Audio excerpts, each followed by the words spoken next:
Charlie also, first coaching job was at Blackbird High School and then moved over to Cupertino, and then eventually became the assistant coach of Bob Pifferini. During those years, Charlie had some great success. Also, Charlie, I don't know if a lot of people know this, but Charlie was a master wrestling official and did a fabulous job all the way from the junior high system through the major colleges and university. Anyway, Charlie was an intricate part of the success of the athletic department, but he also was very, very involved in the physical education division. He was one of the persons on the committee that brought physical education back as a requirement in a curriculum, and I think there's a lot of people in the room here that were very supportive of Charlie and made this a requirement. And as you well know, if we didn't have it, the requirement would be in trouble. Anyway, also as a football coach, Charlie won not only the Golden Gate Conference in 1977, first place, actually second place in 77, first place in 1978, in 1979, first place, but we were all state and national championships, and I'll tell you, those are some great years of football.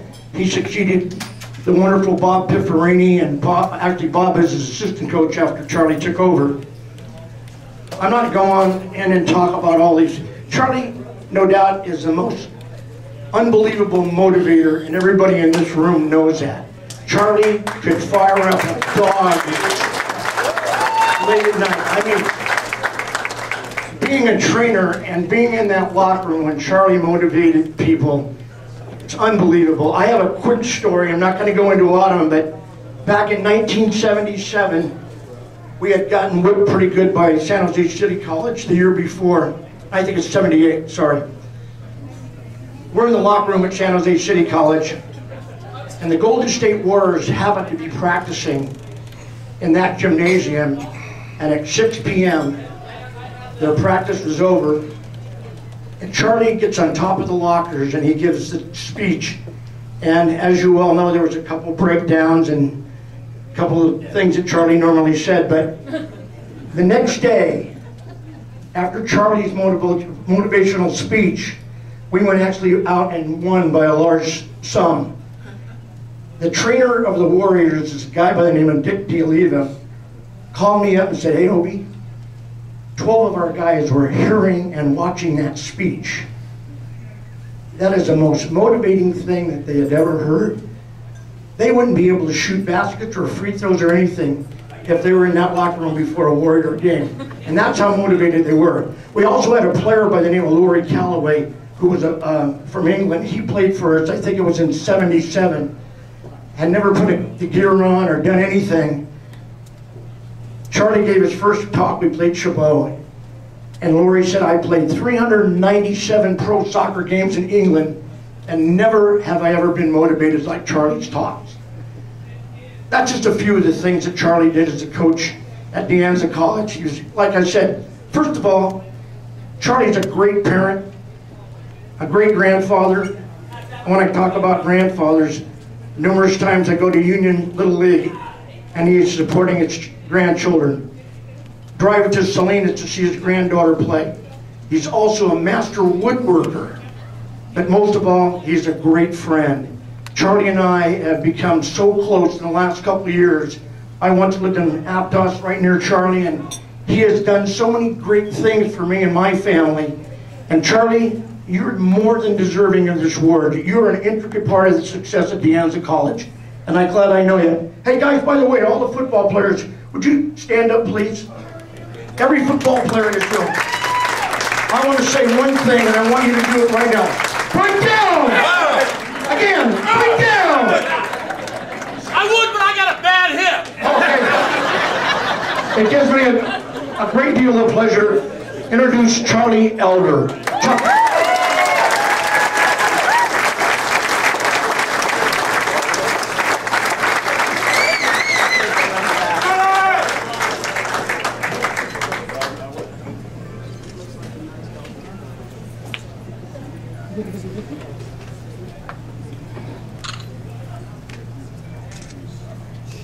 Thank you, Obi, and thank you for bringing me into this select group, the DEANZA College Athletic Hall of Fame. I began, when I found out about this honor, I began reflecting on my memories.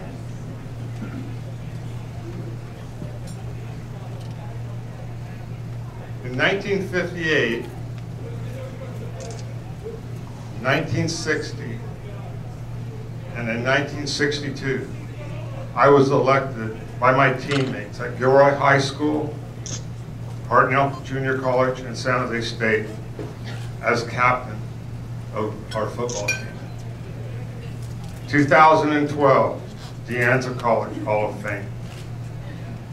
There's no greater tribute than to be honored by my peers. Thank you. Memorable moments, which include years, games, players, and plays. There are so many. I would have to say that the 1979 team was a highlight. But when I reflect, it does not stand alone in my mind and in my memories. I would like to take this time to tell all my stories, but this is not the time nor the place. While at DEANZA College for 36 years, I was only coaching for 12. I was head coach for 3 of those 12 years, and the coaches and players accomplished goals that were only dreams for most people. We were 25-1-1. The 1977 team was 6-4. We were second placed in the Golden Gate Conference, which at the time was the strongest conference in the state in football and other sports, in my opinion. In 1978, the team was first placed in the Golden Gate Conference and ranked first in the state at the end of the regular season. We were 9-1-1. I made 2 mental errors. I made 2 mental errors, which caused the 1 and the 1. The 1979 team was 11-0. No mental errors. Discipline, repetition, and fundamentals were the key to our success.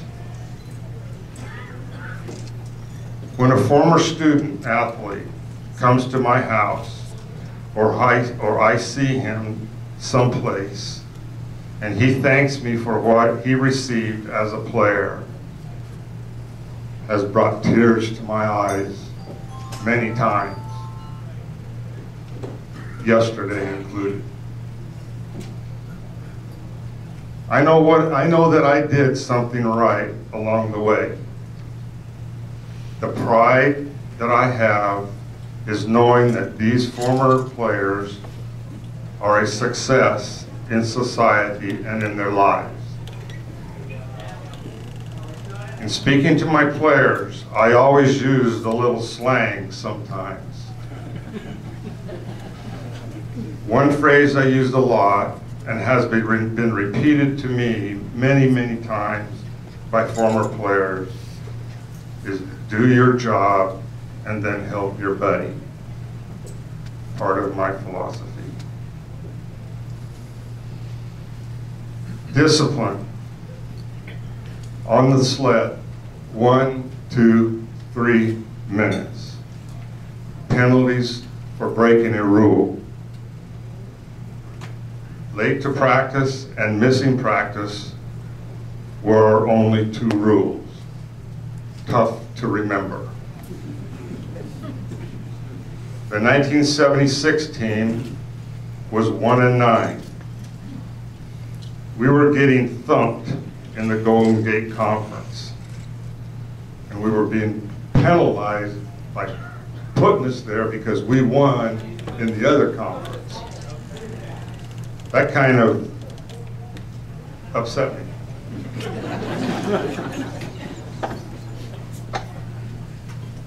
We only had 6 schools to draw from. We needed a bigger pool of players in order to compete. So I went to some of my friends and came up with 3 out-of-state players, one of which was Richard Hersey from Elgin, Illinois. I picked Richard up on the airport. He had a Panama hat. He was about 6'3", weighed 190 pounds. He was a running back and a pretty good one. Incidentally, he called me first. I didn't call him, so it was me. For the record. That's the truth. In 1977, Richard Hersey missed a practice. Let's see, that's one of our 2 rules.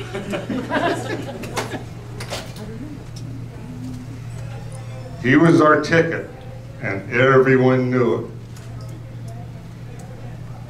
He didn't have a phone. Couldn't afford one at where we had him, where he was living. And he was sick, so he couldn't call. The next day at the end of practice, I talked to the team, as I always did.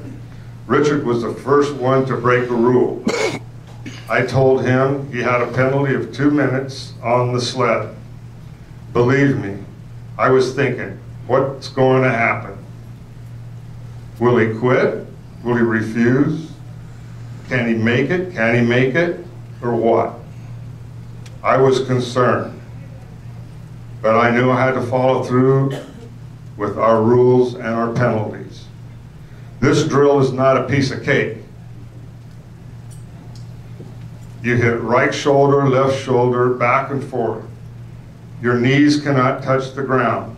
Your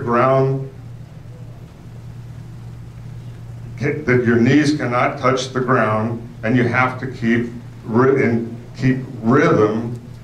of motion for the entire time, or you fall. If you fall, you fail, you start over. As Piff would say, this drill would kill an ordinary man. The entire team followed Richard across the field to the sled and rooted for him. I was praying he would be able to finish the drill. 30 seconds, he's doing okay. 60 seconds, he's still going. 90 seconds, things were turning bad.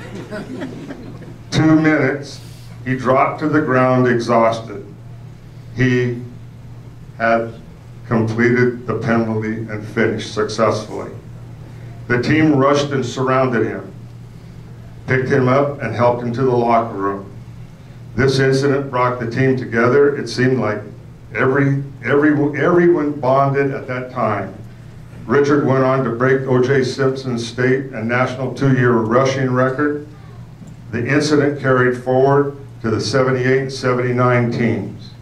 Players would sprint onto the field if they thought they were going to be late. They came to practice only to be sent home because they were sick. Repetition.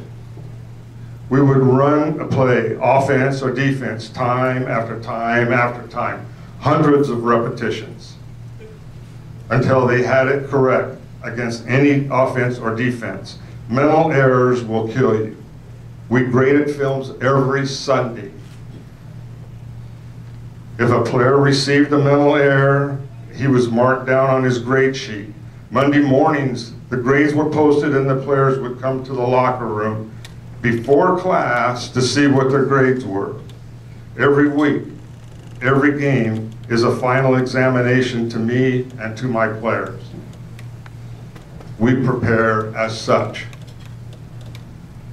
The score of a game is ultimate, but the grade score was always as important. I always considered mental errors to be my errors. I did not prepare my team well enough. More repetition. I never pulled an athlete from any kind of a mistake, mental or physical. Cardinal rule. How degrading. His friends, his family watching in the stands. I figured it was always my mistake. More repetition and more fundamentals. We had a lot of laughs, a lot of fun, and we won a lot of games. Increasing hundreds. I've got to explain this a little bit. Increasing hundreds means you start on the goal line, you run 10 yards. Blow the whistle, you run 10 yards back. You blow the whistle, you run 20 yards. You blow the whistle, you run 20 yards back. And then 30, 40, 50 to the 100. You get to the 100, you run back. Okay, that's 1,100 yards. The reason we do it, conditioning. Conditioning, fourth quarter. Fourth quarter, you don't quit. Camaraderie. Camaraderie. You're all doing it together. And weeding. What the hell is weeding? Have to do with football. The kids that wouldn't do it, couldn't do it, didn't want to do it, left. That's called weeding. Increasing hundreds. After every increasing 100 drill, we did it every day. Then we would sprint 10 10s, sprint 10 20s, sprint 10 40s. One day in 1979, the team was pretty good. I knew they're good, they knew they're good. I wanted to see where they were doing. I wanted to see where they were at. So on one day, a perfect day, we did increasing hundreds, and then we did decreasing hundreds, and then we did 10 10s, 10 20s, and 10 40s. That's 100 yards short of 3,000 yards. They were pretty good. They didn't quit on fourth quarter. What drove me? Number one, the fear of defeat. Number two, telling me it cannot be done. This statement has driven me. These two statements have driven me. I was told that DEANZA would never win in the Golden Gate Conference. We did. I was told that the general education could never be reinstated into the curriculum for physical education, and it was. I was told other things in life I couldn't do and proved the sayers wrong. Competition, toughness, overcoming adversity, being able to bounce back. On the field or in life, you are going to win a few and lose a few. You have to learn to be a little humble on one end of the stick and not too cocky on the other. I think the players I coached exemplified those words and my beliefs. In concluding, I want to thank a few people who have helped make this day possible for me and for the other inductees. Obi for being such a good friend. Bob Pifferine and Chuck Crampton for hiring me in 1968. Tony Nunez for his support at some critical times. Jim Lithicum for being such a good friend and inviting me along to Inglebright and the Friday breakfast with the Windmill Society. And Jessie for her support, typing all her scouting reports, her gentle and efficient way of running the office and getting everything done. The players, both men and women, thank you for all of the memories. You all have a special spot in my heart, football and volleyball. And last, my family. Greg and his wife, Peta, their children, Tyler and Kiana, my grandchildren, Kathy and Andy Watt, my daughter, and their children, Casey and Corey, my grandchildren. Last, in the spring of 1957, I'm sitting in Spanish class at Gilroy High School. No habla español. I'm in the second seat of the second row, and there's a young lady behind me. And Miss Saucedo, our Spanish teacher, would give us quizzes. And on a blank piece of paper, or on a piece of paper, maybe she gave it, I can't remember, no habla español. And so we write down the answers, and then we pass them back. And the young lady would mark them all wrong, I'd be passing forward, get up. This went on. So finally I'm starting to check this lady out, man. Hey, you should be changing the scores on that piece of paper. And anyway, I found out her name was Betty Santos. And then it went on into the spring, and I had a friend who I had an eye out for Betty, and the junior prom's coming up, and so I asked Paul, I said, Paul, hey, y'all going to take Betty to the dance, or aren't you going to take Betty and ask her to dance? And he thinks about it for a while. He says, Troy, no, you take her. Okay, so I asked Betty if she'd like to go to the prom. And that was 1957, okay? Okay, now, next Saturday night, 28, Betty Lou and I are going to be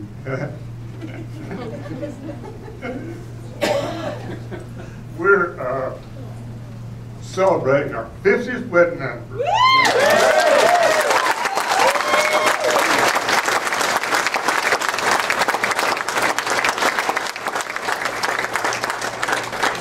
And I don't know how in the hell I did. She stuck with me. But well, I tell you what, you talk about angel, and through my life I've had some angels. And I tell you, she's a big one. I love you so much, honey. Thank you.